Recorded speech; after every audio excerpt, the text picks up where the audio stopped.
Assalamualaikum warahmatullahi wabarakatuh.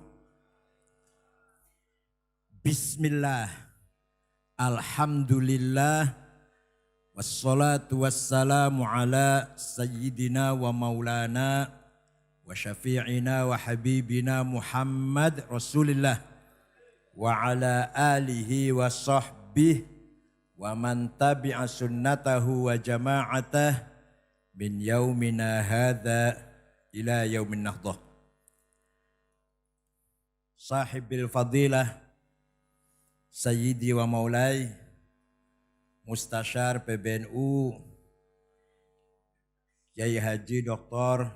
Ahmad Mustafa Bishri Mustafa Atalallahu baqa'ah Dhuhran lana wal ummah.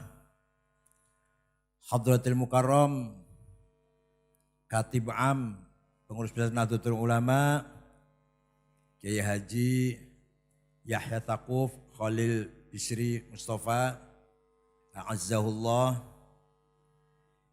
Rois Syuriah PBNU Kiai Baha, ini Rois anyaran nih, belum 1 tahun tapi luar biasa ilmunya. Nafa'anallahu bi'ulumih wa adana bi barakati ulumih.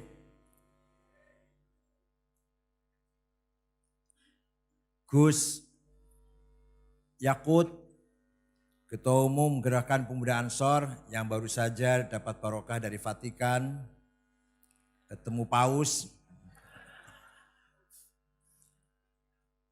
Gus Nabil Harun, Ketua Pencaksilat Pagar Nusa, Pencaksilat NU Pagar Nusa, yang baru saja dilantik jadi DPR RI dari PDI, sama bin Dzurriyyati Rembang. Gus Ulil Absar Abdillah yang saya hormati, saya banggakan. Ashabal Ma'ahid, Ashabat Turkis Sufiyah, para pejabat pemerintah, rekan-rekan pengurus, pengurus wilayah NU, Ketua NU Jawa Tengah, Kiai Haji Muzammil, Ketua Partai Kebangkitan Bangsa Provinsi Jawa Tengah, Kiai Haji Yusuf Hudori, dan dengan Dewan Syuronya Gus Baidowi Gus Baidowi Bashir, Sadati wa Sayyidati ayyuhal hudur. Malam hari ini kita menghadiri haflah dzikra wafatil marhumin wal maghfur lahum masyayikh Rembang, wabil khusus hadratil marhum Mbah Kiai Khalil Harun, Mbah Kiai Bishri Mustafa, Mbah Kiai Khalil Bishri Mustafa.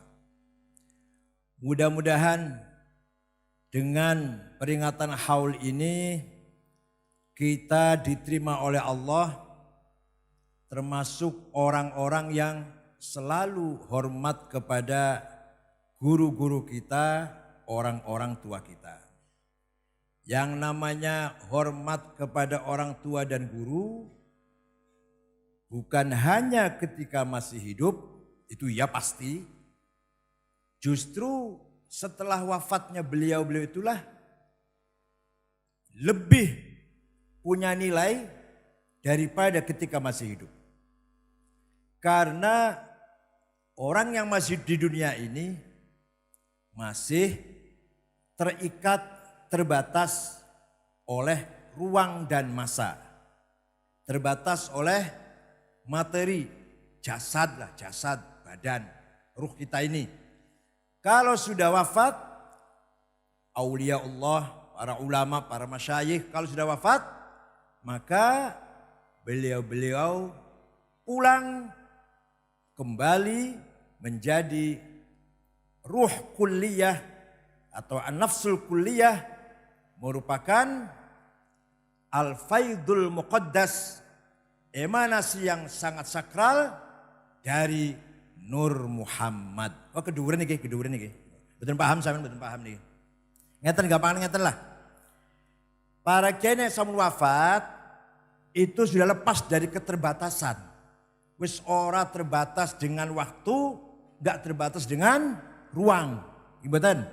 Nanti adanya di mana? Adanya di ruh kulliyah, ruh universal yang dinaungi oleh Nur Muhammad atau hakikat Muhammadiyah. Kita sing masih urip, yang masih hidup ini, ruh kita ada tapi parsial, juz'iyah dan temporal, ada waktunya, terikat dengan masa dan ruang. Kita masih terbatas, masih parsial. Kita membutuhkan silaturruh, komunikasi spiritual, komunikasi ruhaniyah kepada beliau-beliau yang sudah berada di ruh universal. Paham nggih? Paham mau nah, paham mau ngoten pun. Ini secara filosofi mengapa kita ziarah kubur, kita hadiah Fatihah, kita haul kepada pahalanya disampaikan kepada almarhumin dalam rangka komunikasi spiritual, silaturruhaniyah, dan itu termasuk kita berbakti hormat kepada ayah, kakek, leluhur, dan para masyayikh, guru-guru kita. Seperti saya ini, walaupun tidak pernah mondok di Rembang sini, tapi ayah saya murid Mbah Khalil Harun. Ayah saya, begitu pula paman saya Kiai Rahmat, banyak lagi family saya. Kebetulan saya tidak kebagian mondok di sini, mondoknya di Lirboyo dan Krapyak, kemudian keluar negeri kemana nggak tahu, saya nggak ingat. Walhasil walaupun saya bukan keluaran boten nate mondok teng mriki, tapi saya anggap saya murid, salah satu murid Kiai Rembang. Muga-muga kalau di aku muridnya Mbah Khalil, Mbah Bisri, dan yang masih sugeng Mbah Mustafa. Dalam rangka membangun silaturruhaniyah dengan gurunya ayah saya, kiainya ayah saya, yaitu Mbah Khalil Harun. Inilah prinsip bagi kita. Bukan masalah kecil, tapi masalah yang prinsip. Mabda, tidak boleh bergeser, tidak boleh surut keyakinan kita yang saya sampaikan ini. Ziarah kubur, haul, tawasul tidak boleh bergeser, tidak boleh luntur sampai kapanpun, di zaman apapun. Era Orde Lama, era Orde Baru, era reformasi, kabinet maju, pokoknya lah. Dan alhamdulillah Menteri Agamanya tentara jenderal, ahli strategi perang, Mendagrinya mantan Kapolri, Menhannya Pak Prabowo ahli perang. Maka Gus Yakut, Gus Nabil Pagarnusa, Gus Yakut Ansor kembali ke barak. Apalagi saya sebagai orang tua NU tidak usah ikut campur dalam deradikalisasi. Cukup kita memerankan kontraradikalisme. Kalau ada orang radikal, kita bikin yang tidak radikal. Kontraradikalisme. Pesantren pendidikannya adalah kontraradikalisme. Di sana ada yang radikal, pesan di sini, cukup begitu. Tapi kalau ada kelompok radikal, bagaimana kita menindak, nangkep, bukan bagiannya Gus Yakut. Itu bagiannya polisi. Lalu ada teroris, itu bagiannya Densus 88. Gus Yakut, Gus Nabil kembali ke barak. Sudah diambil alih, alhamdulillah kita malah ringan. Paham betul? Kata orang pati paham, kata paham betul? Nah, alhamdulillah kita tinggal memperdalam, memperkuat konsolidasi internal. Bagaimana Ansor lebih berkualitas, lebih intelek, lebih maju. Bagaimana Pagarnusa tidak hanya Ansor Banser, tidak hanya jadi tukang parkir. Ditingkatkan.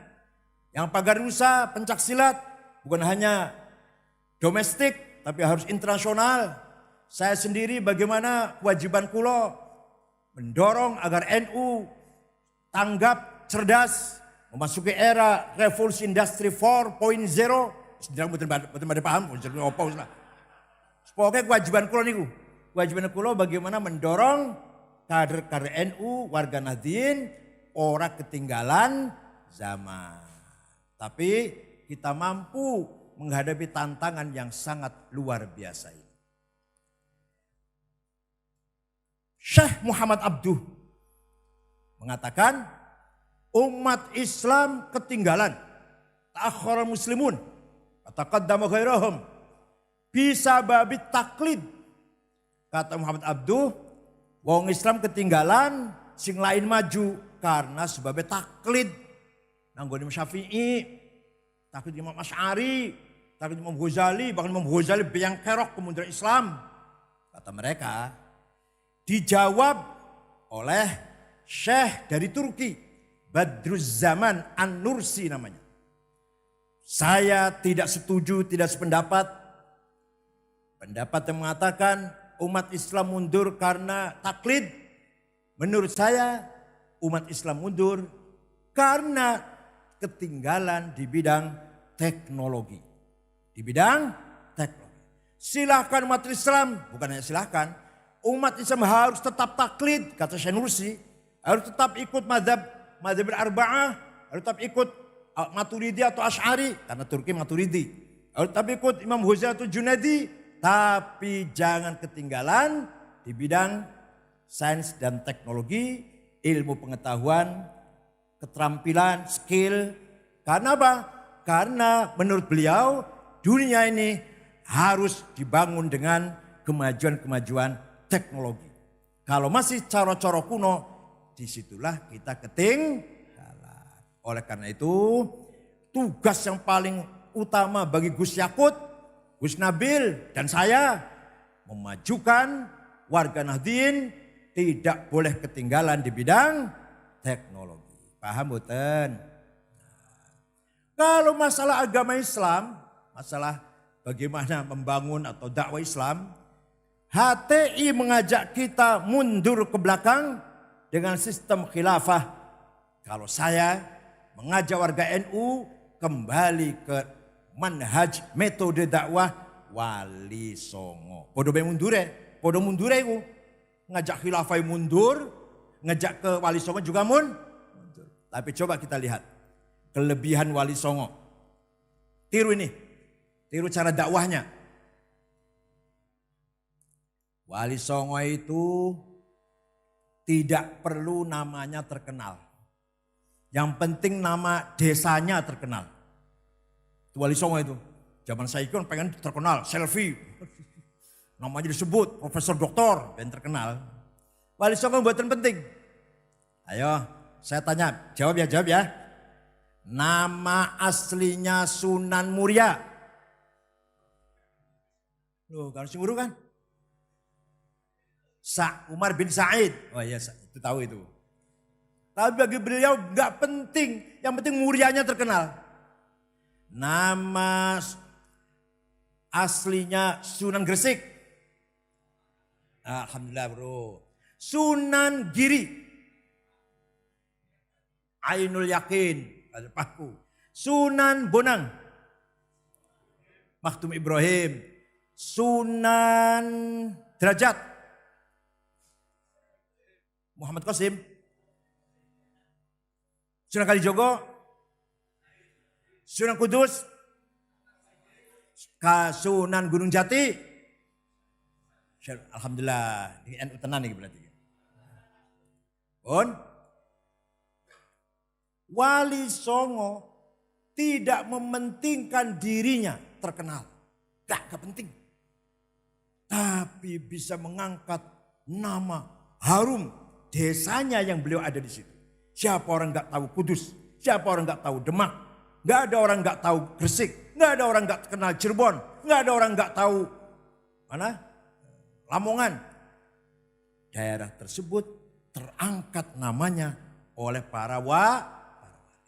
Nah, Ini menunjukkan betapa Wali Songo sangat peduli dengan daerahnya atau desanya.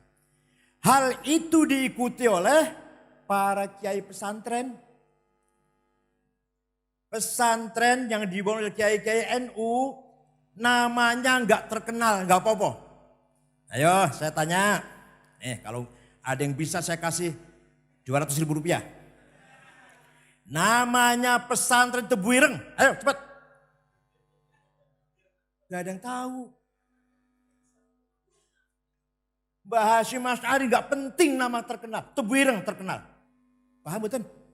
Sampai-sampai orang masyarakat Jombang, kalau saya tanya dari mana Pak? Dari Jombang. Mana Jombangnya? Dekat Tebu Ireng. Baru masuk Ngalor, Ngetan, Widul. Saking senangnya dengan Tebu Ireng. Masyarakatnya bangga. Gak ada. Mana Pak Jombang? Sebelah mana? Sambiknya Kapolsek. Gak ada itu, gak ada itu. Dekat SMA gak ada. Dekat Tebu Ireng. Kalau ini gampang nih, ini gampang. Namanya pesantren Tabak Beras. Ah itu gampang itu. Denanyar. Man Ma'arif. Lirboyo. Peloso. Senori. Langitan. Wah, gak penting pesantren terkenal. Yang penting desanya. Rembang Leteh. Raud Talibin, kalau gini. Sarang, Lasem, Tegarejo. Tegarejo apa? Gus Yusuf wonten niku. Tegarejo apa ya? Apik. Sampai ke Jawa Barat, Buntet, Kempek, Gedongan, Barante, Arjawinangun, Tanara, Cipasung, Krapyak. Gak ada yang terkenal. Namanya gak terkenal. Tapi desanya terkenal. Ini menunjukkan bahwa para masyayikh Muassisil Ma'ahid ini tidak mementingkan jasanya terkenal. Nama pesan terkenal. Yang penting tanah airnya terkenal. Ini berarti sangat-sangat cinta tanah air. Kalau bahasa sekarang sangat-sangat nasionalis. Paham betul? Nah kita NU harus tetap menjaga semangat Wali Songo, semangat para ulama pesantren, yaitu semangat hubbul waton minal nasionalisme, bagian dari iman. Hubungan yang harmonis antara iman teologi dengan nasionalisme ideologi. Ini sebuah hubungan sangat menyatu. Satu tarikan nafas, satu langkah kaki, satu pukulan demi agama dan negara dan tanah air. Paham gak? Cara dakwanya gimana? Itu Wali Songo ini. Cara dakwanya gimana? Nah, saya mau cerita Jawa Barat saja. Karena saya yakin banyak yang gak tahu Jawa Barat. Jawa Barat dulu agamanya Buddha, bukan Hindu, bukan. Kalau Majapahit Hindu. Jawa Barat namanya apa? Pajajaran. Kerajaan Pajajaran, raja-raja yang punya gelar Siliwangi, Macan. Bajunya namanya Antakusuma. Kalau dipakai, kalau malam-malam pakai baju itu kelihatannya macan. Itu terkenal baju Antakusuma. Aku yang dua. Tapi enggak pernah saya pakai enggak. Bon. Suatu ketika tahun 1410. Tahun 1410. Ada pesantren pertama di Jawa Barat. Pesantren Rengas Dengklok Kerawang. Kiainya dari Cina, namanya Syekh Hasanuddin. Ngajar Quran, suaranya enak. Bodoh karo Said Akil Munawar lah. Itu senior saya itu, lulusan sebelum saya, baru saya. Sama-sama dengan Umil Qura, beliau jurusan fikih, kalau saya jurusan akidah filsafat. Syekh Qura terkenal, Syekh Qori pembaca Quran. Prabu Kuncaningrat Siliwangi mendengar ada agama baru, berangkat ke utara, kan Pajajaran daerah Bogor, berangkat ke utara dengan pasukan, saya bunuh itu penyebar agama baru. Pun Sampai di Rengas Dengklok, muridnya Syekh Kuro lagi maca Quran. Suaranya enak, lagunya enak, bocahnya kutilang. Kuning, tinggi, langsing. Angel golekane angel iki. Sing swalike akeh, swalike. Ora kuning, ora tinggi, ora langsing. Akeh wae, Pak. Ning Rembang yo akeh potongane. Tapi sing kutilang sing angel golekane. Nah, Prabu Siliwangi boso ndelok bocah wadon ayu maca Qur'ane enak, suarane enak. Jangankan mau membunuh, malah klepek-klepek. Langsung lamar. Untuk saya saja murid kamu ini. Ini namanya Subang Larang. Bapaknya namanya Ki Gede Tapa dari Cirebon. Bukan dari Rembang, dari Cirebon. Ya silahkan, tapi kamu masuk Islam. Oke, gak apa-apa masuk Islam. Tapi ada mas kawinnya. Apa mas kawinnya? Lintang kerti, tasbih. Saya cari di pasar, saya cari. Gak ada di sini. Di mana? Di sana di Arab. Udah saya terbang ke sana. Dia bisa terbang. Begitu keluar dari rumahnya Syekh Kuro. Hong. Biasanya mabur. Bilang hong itu biasanya. Macet orang mabur. Pisan maneh hong gagal. Pisan maneh hong gak efektif, macet. Kata Syekh Kuro, kalau mau terbang baca Bismillahirrahmanirrahim. Hongnya diwaca tapi bismillah dulu. Bismillahirrahmanirrahim. Hong terbang. Tidak lama datang bawa tas. Ini barangkali nggak benar, barangkali dongeng. Tapi yang nyata, yang paling benar, fakta yang benar adalah terjadi pernikahan antara Raja Siliwangi yang tadinya agama Buddha masuk Islam, menikahi Subang Larang penghafal Quran, hafidzatul Quran. Konon menurut riwayat, Prabu Siliwanginya ini Islamnya orang patah semangat. Tidak dakwah, gak mengajak-ngajak orang Islam, gak dakwah lah, gak semangat Islamnya. Bahkan ada yang bilang pura-pura Islamnya itu, ada yang bilang gitu. Tapi nanti punya anak yang akan menyebarkan Islam di seluruh Jawa Barat, menghilangkan kerajaan Pajajaran, namanya Syekh Rahmat alias Prabu Kian Santang alias Ki Gelantrang alias Ki Setra. Paham ora iki? Ini nanti putranya akan mengislamkan seluruh Jawa Barat. Kerajaan Pajajaran hilang. Seluruh Jawa Barat Islam semua. Kecuali Patih Pucukumun dengan anak buahnya suku Badui di Malimping Lebak. Sampai sekarang agamanya bukan Islam, namanya Karuhunan atau Sunda Wiwitan. Ya agama kejawen lah kalau di Jawa Tengahnya. Di sana namanya Sunda Wiwitan Karuhunan. Tapi enggak anti Islam. Sampai sekarang masih memegang tradisi yang sangat asli original. Itu di Malimping, Kecamatan Malimping, Lebak, Banten. Jawa Barat menjadi Islam semua. Bahkan lahir kerajaan-kerajaan Islam. Banten, Cirebon. Berkat Prabu Kian Santang atau Syekh Rahmatullah. Punya adik namanya Syekh Somadullah yang terkenal dengan Ki Kuwu Cirebon. Kuwu itu bupati lah. Punya adik perempuan namanya Rara Santang. Siapa? Atau dipanggil nama Islamnya Syarifah Mudaim.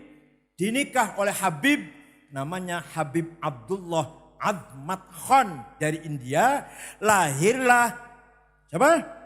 Syarif Hidayatullah Sunan Gunung Jati. Jadi kan ini sejarah itu enggak garuh ya, garuh. Sejarah apa sing nguri ku? Dari sejarah melongo, diceramain yang Gus Baha melongo. Sing iso apa tuh sing iso iki? Mungkar nakir kok isone iki. Jadi dakwanya Wali Songo, padahal Syekh Kuro bukan Wali Songo ya. Dakwanya para aulia lah, para ulama. Tidak dengan sistem khilafah. Tidak dengan melegal formalkan sistem negara Islam. Tapi dengan pendekatan thaqafah, hadarah, bahkan jelas persisnya, lebih persisnya lagi, wabil khusus, masuknya Raja Siliwangi masuk Islam dengan kutilang. Perempuan cantik. Makanya jadi perempuan yang cantik, penting cantik itu. Kalau nggak cantik nggak menarik. Jadi dalane mlebune Islam Raja Siliwangi delok Subang Larang bocah wadon ayu. Ini cara dakwanya para ulama dulu.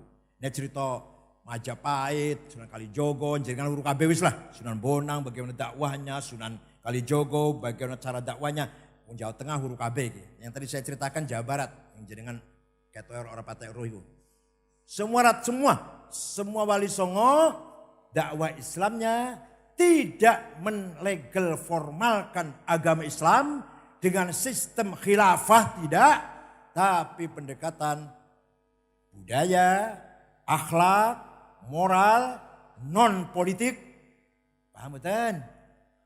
Politik secara umum mawon, bukan politik kekuasaan. Ini yang harus kita tiru, kita teruskan, kita perkuat oleh Nahdlatul. Tidak penting jadi menteri, tidak penting jadi pejabat.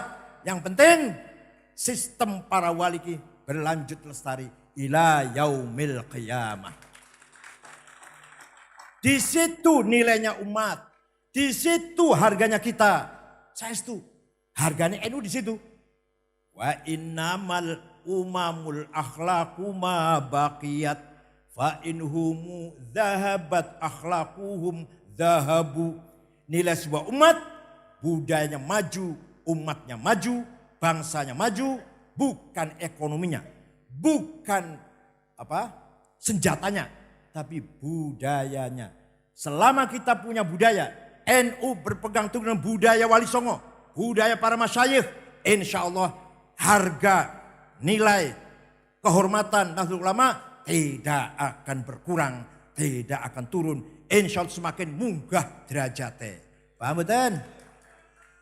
Ora paten, paham betul? Pak, kok paham? Paham apa? Ya Allah.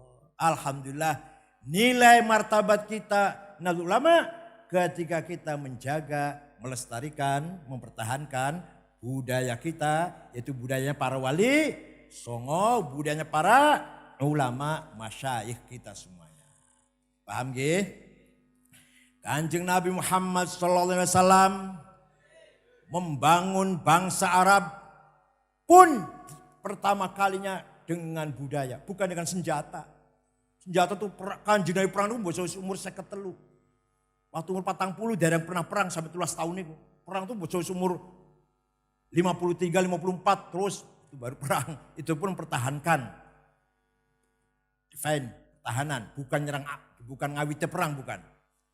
Kanjeng Nabi Muhammad cara dakwahnya juga pendekatan thaqafah dan hadarah, mencerdaskan bangsa Arab yang buta huruf, bangsa Arab yang dolalim mubin, ummiyin dolalim mubin. Gimana caranya? Pertama, yatlu alaihim ayatih, memperkenalkan ayat Quran. Yang jenengan sih orang patean. Orang patah ngeh rone Quran jenengan pejenajan Pak Agil Munawar tadi enak banget suaranya. Paling enak banget suaranya. Orang patah kan? Orang patah paham kan? Lah orang Arab, orang jahiliyah mendengar Quran itu takjub. Iki dudu syair tapi koyo syair. Dudu puisi koyo puisi. Dudu sajak ono sajaknya. Bukan dongeng tapi ono dongengnya. Bukan kitab ilmiah, pembahasan ilmiah. Kayak ceramah yang Kusba namanya ilmiah tuh. Yang untuk paham lah, betul lanjut untuk paham. Tapi ini ada ilmiahnya. Quran bukan buku ilmiah, tapi ada ilmiahnya. Quran bukan hanya buku sejarah, ada sejarahnya. Quran bukan kitab dongeng, ada dongengnya. Quran bukan puisi, tapi ada puisinya. Quran bukan syair, ada syairnya. Quran walhasil luar biasa bagi orang Arab. Sampai-sampai Sayyidina Umar yang tadinya marah karena adiknya Fatimah bintil Khattab dengan suaminya Sa'id bin Zaid masuk Islam. setelah mau marah pada adiknya Fatimah, Fatimah adiknya ini lagi baca surat Toha. Toha ma anzalna alaikal qur'ana litashqa illa tadhkiratan liman yakhsha tanzilam mimman khalaqal arda was samawati ula ar-rahmanu 'alal 'arsy istawa. Sayyidina Umar lemes, gemetar mendengar surat itu. Mana Fatimah tadi? Kertas mana? Coba saya lihat. Enggak boleh. Kamu najis. Ini kalamullah suci, muqaddas. Kamu najis. Enggak boleh pegang ini. Fatimah didorong, diambil kertasnya, dibaca oleh Umar. Sayyidina Umar bisa maca, buatan kita huruf buatan.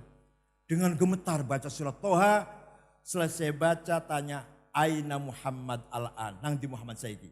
Sana di rumahnya Al-Arqam bin Abil Arqam di Jihad. Lari ke sana, ketok pintu. Sahabat Cining Jeronimo Arqam ketakutan. Umar datang mau ngapain? Entah mau marah-marah ini. Nabi Rasulullah iftah lahul bab. Bukan pintu. Masuk Umar. Ishtaharu bi islamih. Wa aqar bi kalimat syahadatain. Melebu Islam. Membaca 2 kalimat syahadat. Karena mendengarkan Al-Qur'an. Jenengan, yang Al-Qur'an piye? Ora patahan.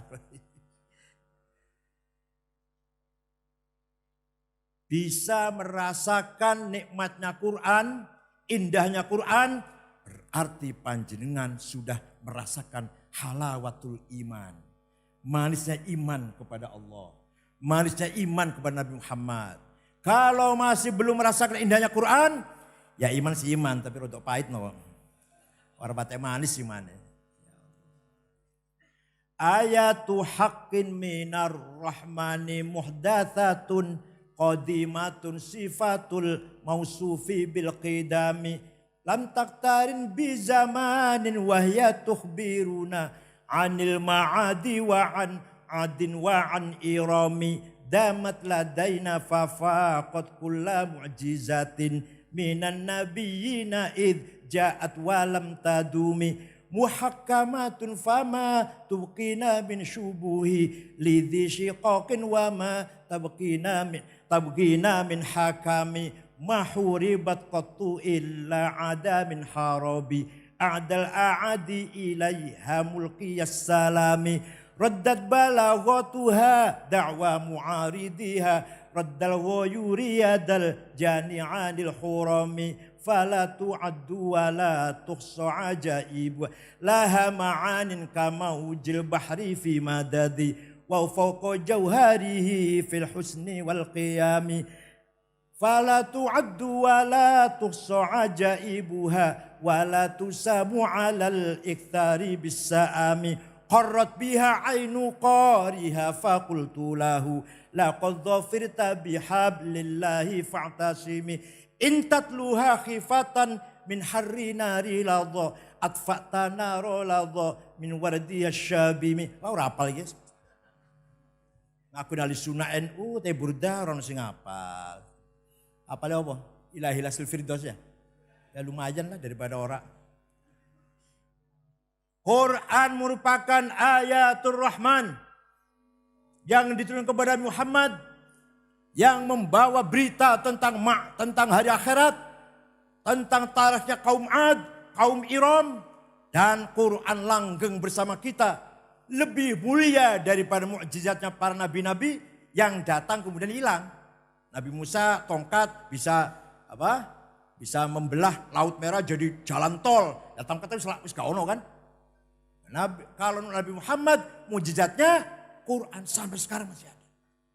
Dan Quran tidak meninggalkan hal-hal yang samar, jelas terang benderang, muhakkamatun.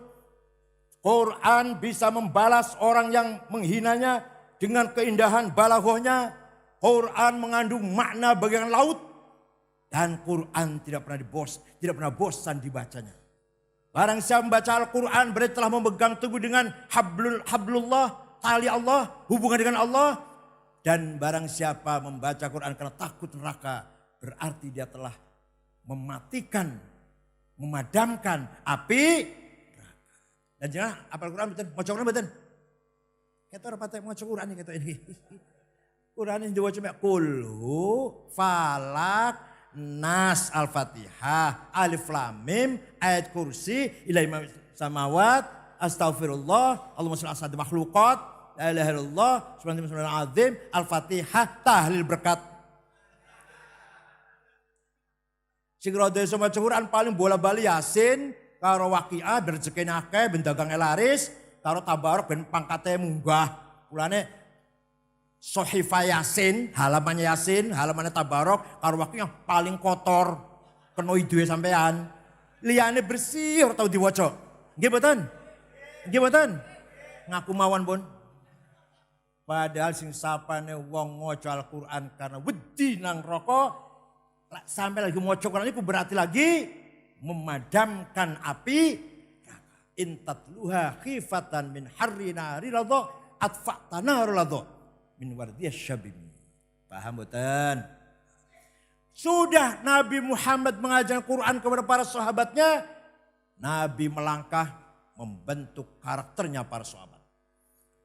Para sahabat yang kemarin gak ngerti nilai, gak ngerti kebenaran, preman, ada yang preman, perampok, ada yang pembegal, pemerkosa, gak ngerti mana benar mana salah, mana baik mana buruk, apalagi adil, zalim gak ngerti. Para sahabat Pak sebelum Islam, dibangun Rasulullah, dibentuk karakternya, wa yuzakkihim, menjadi manusia generasi yang berkarakter, punya prinsip, punya pandangan hidup, punya jati diri, punya karakter. Yang tidak pernah luntur, nggak pernah surut.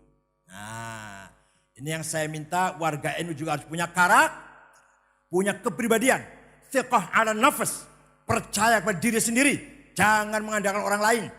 Kita harus percaya dengan diri sendiri, jangan bergantung pada orang lain. Alhamdulillah, waktu mbiyen kalau mondok teng Lirboyo, nek duduk-duduk dengan teman-teman, ngomong-ngomong tidak ada yang bicara mengko bakale mangane kondi. Nanti kalau sudah keluar dari pesantren mau jadi apa, gajinya berapa, mangane kondi. Gak pernah tuh santri zaman saya, Bu santri saya iki, Bu. Santri saya iki Bu lah, aku ora roh santri saya iki. Waktu saya masih pesantren, gak ada tuh santri yang bicara mengko bakale gaji piro, mangane kondi, jadi apa, enggak. Paling diomongke paling golek mertua sugih paling ngono paling. Golek mertua sugih, ora pate ayu ora apa-apa wis gampang. Golek mana sing ayu, sing penting mertuane sugih dhisik. Paling gitu ngomong-ngomongnya karo guyon. Tidak betul, saya itu. Saya mboten nate kalau gaji piro bakal nek wis rumah tangga. Kok bakal mangan apa ora yo? Kok bakal di rumah apa ora? Enggak pernah tuh. Enggak pernah kepikiran. Beda dengan bocah sekolah. Bocah sekolah ya SMP SMA udah nanti akan jadi apa, gajinya berapa, pun ngoten pikirannya, orientasinya itu. Nah santri buatan, Bu santri saya kita, santri zaman kulo. Nah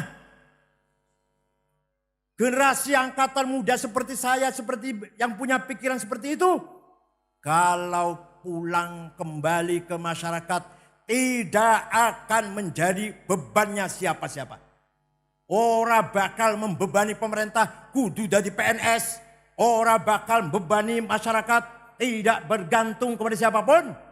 Kita punya percaya diri. Thiqah al-nafas, mengandalkan diri sendiri. Itulah kepribadian yang harus kita pertahankan. Paham betul? Nanti santri nih. Santri yang mana santri sini? Santrinya mana santrinya? Ya para santri ya. Para santri untuk tolibin. Jangan punya orientasi kalau pulang menjadi pegawai negeri, jadi pejabat, akan membebani negara itu. Justru kita pulang mandiri akan membangun masyarakat, membantu program pemerintah membangun masyarakat, mencerdaskan masyarakat. Kan ngoten nggih? Ya Allah. Insyaallah pasti manfaat.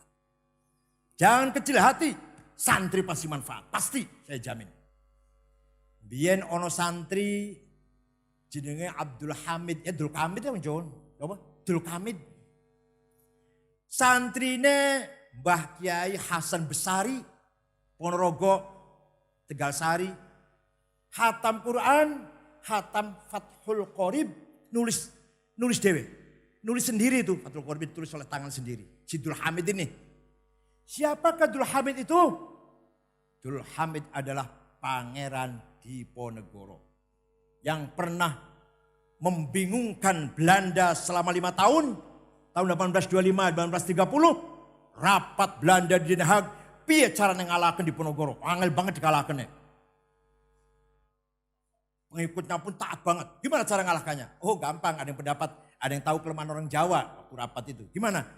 Wong Jawa iku nek dikerasi melawan, bertahan. Tapi nek dilem, dijungjung-jungjung, ya apa? Ya apa? Diongrong-ongrong, diongrong. Ya apa? Dilem atau diongrong, dipuji-puji, diangkat-angkat. Lemes wong Jawa ki. Betul, dicoba. Pangeran Diponegoro diatur rawuh nama gelang, dihormati, ditawadui. Belanda tawadu banget lah kira-kira. Mangan seenak-enake. Pokoknya monggo, mau apa yuk kita bersaudara, kita bareng-bareng. Bosok Pangeran Diponegoro wis setuju, tangannya diborgol, dibuang ke Makassar. Itu kelemahan orang Jawa. Nek dilem-lem dipangku-pangku jadi lem. Jenengan betul-betul. Ya orang lu gak kurang seperti itu, jenengan juga sama. Siapa itu Pangeran Diponegoro pahlawan nasional? Latar belakangnya santri pesantren. Satu lagi, ada santri namanya Suwardi. Khatam Quran, berguru pada Kiai Sulaiman bin Zainuddin Prambanan.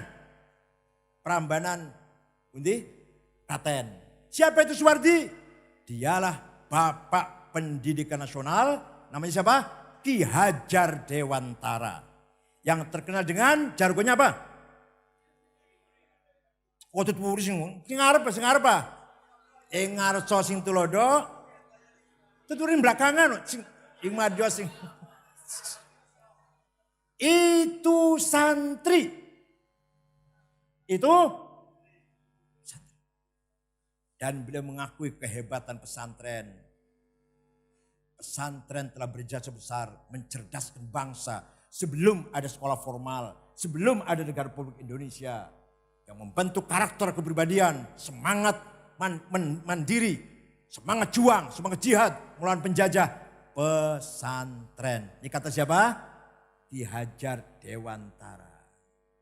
Ada lagi.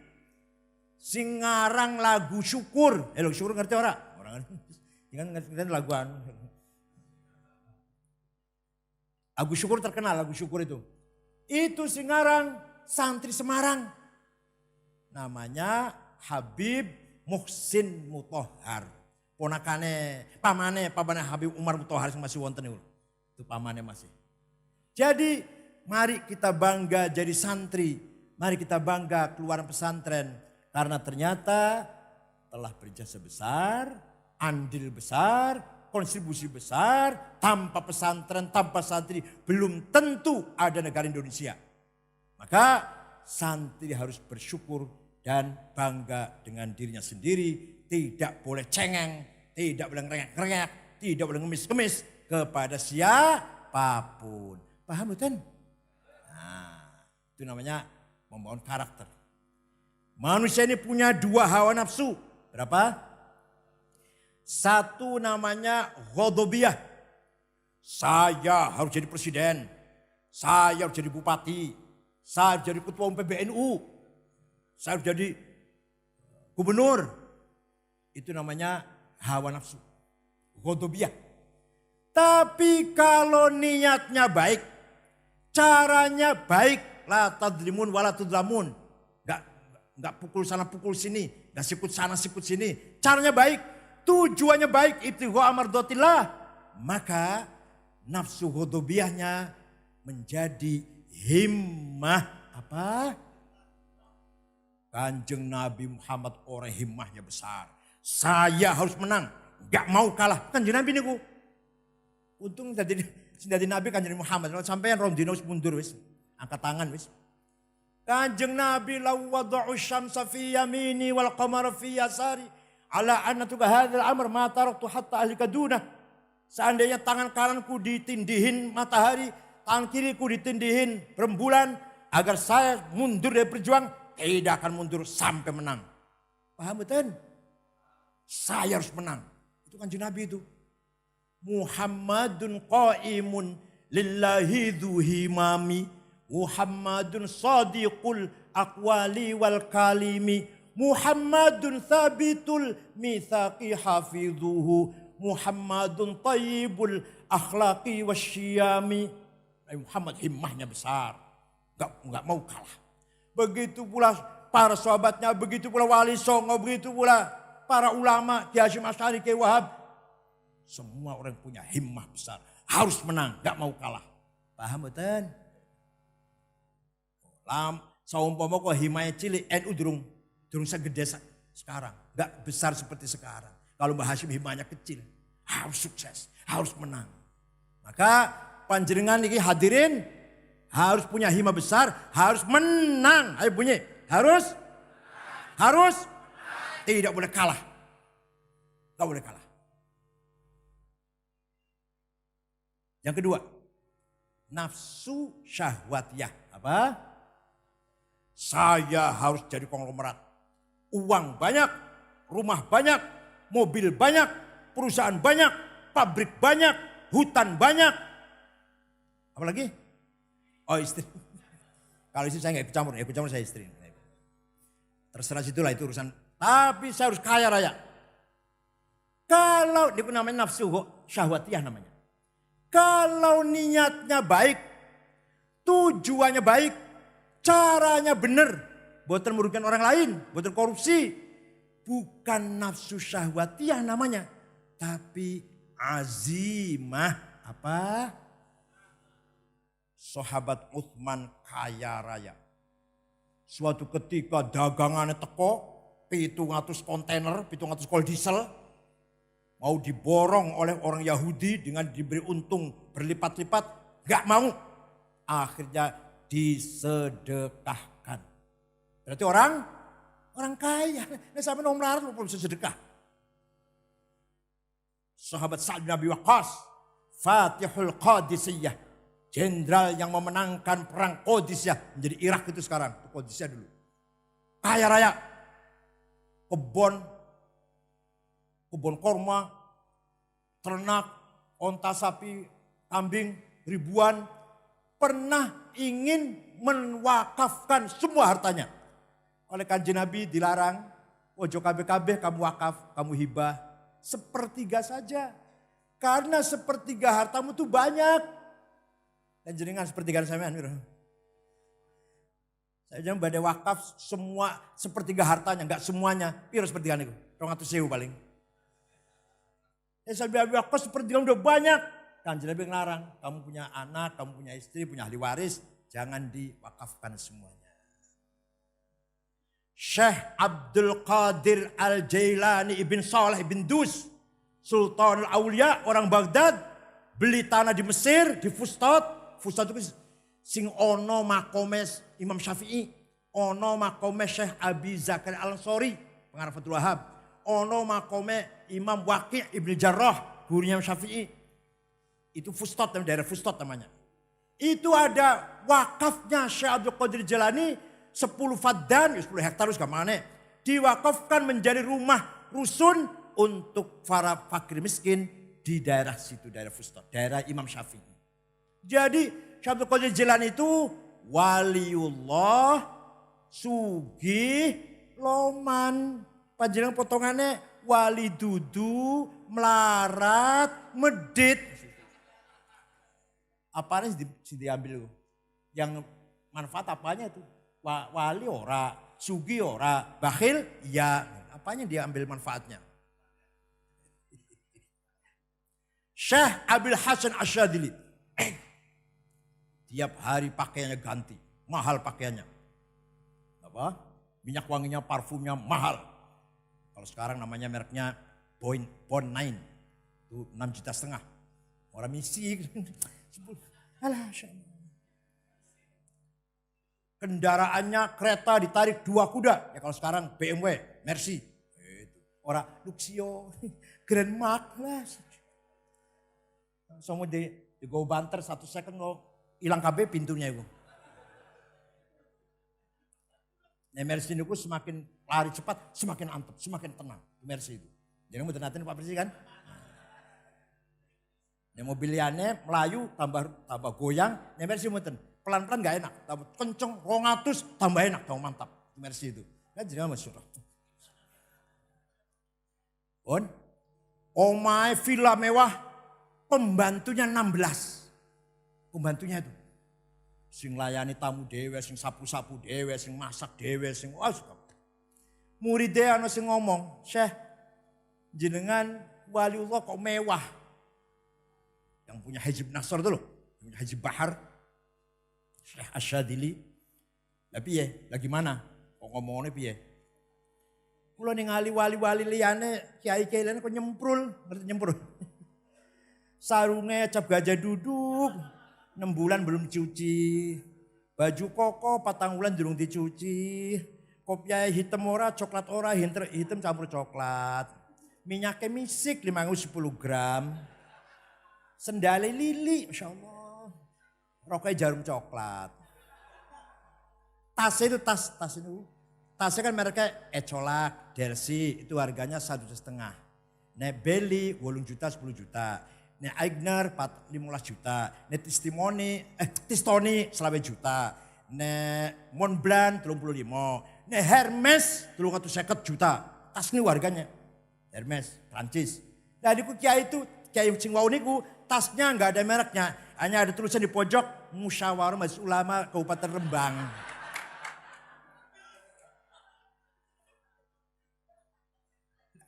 Apa jawabnya Syekh Abil Hasan Asyadili? Gini nak, libasi yakul.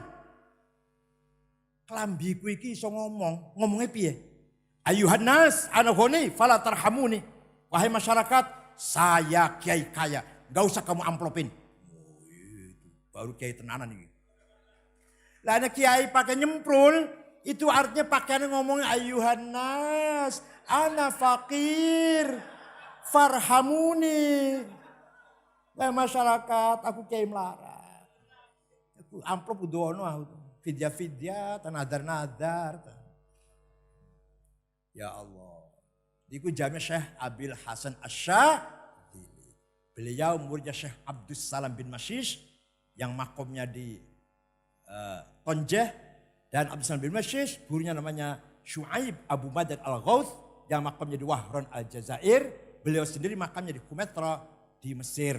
Lahir di Tunis, di Syadlah Tunis. Nanti punya murid Abul Abbas Al-Mursi. Abul Abbas Al-Mursi punya murid Muhammad Al-Busiri pengarang Burdah. Dan Imam atau Syekh Ibn Athaillah Al-Iskandarani Sahibul Hikam. Itu murid-murid Syekh Abil Hasan Asyadili. Waliullah kaya. Nek sholat khusyuk, nek sholat. Allahu Akbar khusyuk. Nah sing kiai melarat, Allah proposalnya dimenahi Masya Allah. Ini beruku, bupati nyumbang, jadi arep nyumbang, sangat ikut toko-toko semen ini. Begitu sujud, ya Allah Baja Hasan saya sunagi bakal lagi. Durung dibayar material atau besi atau botol watu durung dibayar. Ngerti-ngerti sampean potongannya. Yakin gitu, kalau yakin lah. Enggak sampean diutang pasti digo sholat utangnya. Tapi dia panjenengan sugih. Sholatnya oleh karena itu mohon maaf, nyuwun pangapunten niki. Kalau ada kiai, kalau ada orang tua, nasihati ngeten. Ora usah pinter-pinter, yang penting manfaat. Salah. Yang benar gimana? Pinter dan manfaat. Paham mboten? Rapatnya paham iki. Sampeyan ilmune manfaat, tapi siti ilmune manfaat. Sekelurahan. Tapi sampeyan ilmune manfaat, tapi pinter nemen banget pinternya. Se-Indonesia, sedunia. Contoh, Gus Dur contohnya. Yo ilmu manfaat, yo pinter. Ini sampean manfaat tapi ilmunya siti, sekelurahan polis. Lumayan imami tahlil, talqin. Ya manfaat sih manfaat, tapi kelurahan. Ada nasihatin, gak usah sugi-sugi, sing penting berkah. Salah. Yang benar, sugi dan berkah. Apa yang benar? Panjenengan orang baik. Tapi orang patah sugih. Nah sedekah, ini zakatnya paling 1 juta. Tapi ini panjenengan sugih, zakatnya 1 miliar, 2 miliar, pilih mana? Pilih nanti. Sugih dan barokah. Orang Indonesia yang paling kaya itu nomor 1. Yang punya pabrik rokok Jarum. Namanya Budi Hartono. Duitnya 38 miliar dolar. Sing 1 miliar 14 triliun. Sing 1 triliun 1000 miliar rupiah. Sing 1 miliar 1000 juta. Sing 1 juta 1000 ewu. Jadi piro ya hitung dewe hitungan. Nomor 2 Sinarmas Eka Cipta. Duitnya 19 miliar dolar. Ping 14 triliun.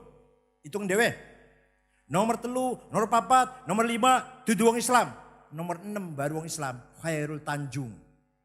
Nomor 6. Tapi ke nomor 7, 8, 9, 10, sampai 20 orang wong Islam. Ke nomor 2 mbek wong Islam. Terus kok orang non muslim lagi, kok nomor 39 ono Haji Rosyid namanya dari Kalimantan Tengah. Nomor 40 Bayu. Namanya orang Islam, namanya Bayu, yang punya taksi Bluebird. Tak golei di wong Rembang, orang Rembang. Alah, rupanya wong Rembang ini mustadafin, mustahiqin semuanya rupanya ini. Maka kita harus kaya dan kita harus menang. Ayo, kita harus demi NU, bukan demi pribadi, bukan. Ngoten nggih? Kalau sudah terbangun karakter seperti ini, insya Allah hidup kita berkah, maju, tidak kalahan koyo saiki lah. Insya Allah menangan bakalnya. Kalau kita antumul a'laun, kamu akan menjadi pemenang, unggul. Kalau kita memenuhi syarat-syarat, kita bisa jadi unggul. Lalu ayatin 2 ayat kita unggul, al-Islam ya'lu wala yu'la alaih, tapi kita enggak memenuhi syarat, ya ora ya'lu wis. Yuk lah terus. Ono jalan tol, sing borong sapa? Cina. Ono pelabuhan, bangun lapangan terbang, sing borong sapa? Cina. Kapan ono Pak Haji Hasan saka Rembang itu loh. Nah, oleh karena itu monggo semenjak sekarang kita punya karakter, kita punya akhlak, kita punya prinsip budaya, warisan dari Wali Songo, tapi kita ke depan tidak boleh ketinggalan dari teknologi, tidak boleh ketinggalan dalam masalah ma'isyah atau keuangan. Kita harus mandiri dan maju. Dunia dipegang oleh kita, itulah kewajiban kita berorganisasi. Ngoten nggih? Setelah itu baru kita membangun spiritualitas, memuruhani dengan sering-sering membaca burdah, membaca sholawat, berzanji, apal-apalan. Neonoru isyuriyah, MWC bangsa ngoten niku. Moco barzanji masih durung apal, ojo diamplopin. Kon muli dewen Pak Gojek. Tapi nek roh syuri aku apal, diamplopin. Ngoten nggih? Nek ono khotib Jumat, roh syuri atau khatib syuriah, ojo disediani bukune, kon apal-apalan. Nek ono khotib Jumat syuriah kok masih moco buku, ojo di khutbah maneh, ojo di kon khutbah maneh. Pisan tok iku wis. Kenapa saya kok ngomong kok kasar banget? Karena yang punya maulid Nabi, yang punya burdah, punya barzanji, punya yasinan, punya debaan, sinten? NU. Lah kita harus hafal. Kalau bukan kita yang hafal, kalau kita nggak ngapal barzanji, nggak hafal burdah, nggak hafal deba, nggak hafal yasin, apa yang kita harapkan menghafal Muhammadiyah suruh ngapal? Apa HTI yang suruh ngapal? Apa Habis Salafi yang suruh ngapal? Apa Ansarud Daulah, Ansarud Tauhid suruh ngapal? Kita harus hafal. Karena itu milik kita. Kalau enggak bubar nanti. Paham betul? Makanya saya agak kasar ngomongnya karena saya itu milik kita, harus kita jaga. Roh Isyuriyah ranting MWC harus hafal barzanji. Nih diundang macam maulid, ojo disediani buku nih, disikitkan buku nih. Ben hafal-hafalan. Wa amma ta'ifad'u thaqifan falam yuhsinu bil ijabati qirah waghraw bihi sufaha'a wal 'abida fasabbuhu bi alsinatin badiyah wa ramawhu bil hijarati hatta khudibat bid dima'i na'ala. ثم عاد إلى مكة حزينا فسأله ملك الجبال في إهلاك لهذا العصبية فقال إني أرجو أن يخرج الله من أصلابهم من يتولى عطر اللهم قبره الكريم اللهم صل وسلم وبارك عليه ثم أسرى بروحي وجسده من المتحور الأقصى والحبل القدسية ورجع به إلى السماوات ورأى آدم في dan seterusnya. Oleh karena itu milik kita harus kita pelihara, harus kita jaga. Ngoten nggih? Itu membangun kekuatan spiritual. Insyaallah sing rajin maca Maulid Nabi yakin mendapatkan syafaati Rasulillah sallallahu alaihi wasallam. Abu Jahal mawon sing wis dinas mlebu neraka tabet ade bilahab watab saya selanarung data lahab itu nek dino Senin dientas kon neraka dia minum air yang keluar dari jarinya. Kenapa? Karena ketika Nabi Muhammad ponakannya lahir, Nabi Muhammad ponakannya nih Bu, saking senengnya dua ponakan lanang lahir, budaknya namanya Thuwaibah dibebaskan. Thuwaibah kamu bebas merdeka. Apa? Saya syukuran, aku dua ponakan lahir lanang. Itu karena bergembira dengan Maulidin Nabi, lahirnya Nabi Muhammad, setiap hari Senin yukhaffafu anhumul adzab. Apa maneh panjenengan tiap malam Jumat membaca Maulidir Rasul sallallahu alaihi wasallam. Yakin kita ini akan mendapat syafaati Rasulillah sallallahu alaihi wasallam. Muhammadun yauma ba'tsin nasi syafi'una Muhammadun nurul hadi minadh dhalami. Nabi Muhammad akan mensyafaati kita di hari manusia dibangkitkan dari kubur. Cukup semanten mawon. Mugi-mugi kesimpulan apa yang saya ngomong apa? Kesimpulannya apa ini? Ayo, apa kesimpulan saya ngomong? Ayo diulangi ya. Orang NU harus punya karakter. Ayo bunyi bareng. Kita harus menang. Kita harus kaya. On, iku 9 omongan kula wis. Dindel ta ora terserah. Syukran wa dumtum fil khair barakati wan najah. Wa ya'khudh bi aidina lima fi salah wal khair. Wa ya'fu 'anna dzunubana wa sayyi'atina. Wa yahfadna min ahati wal afat wal mihan wal fitan. Wa huwal muwaffiq ila aqwamit thoriq. Wassalamu alaikum warahmatullahi wabarakatuh.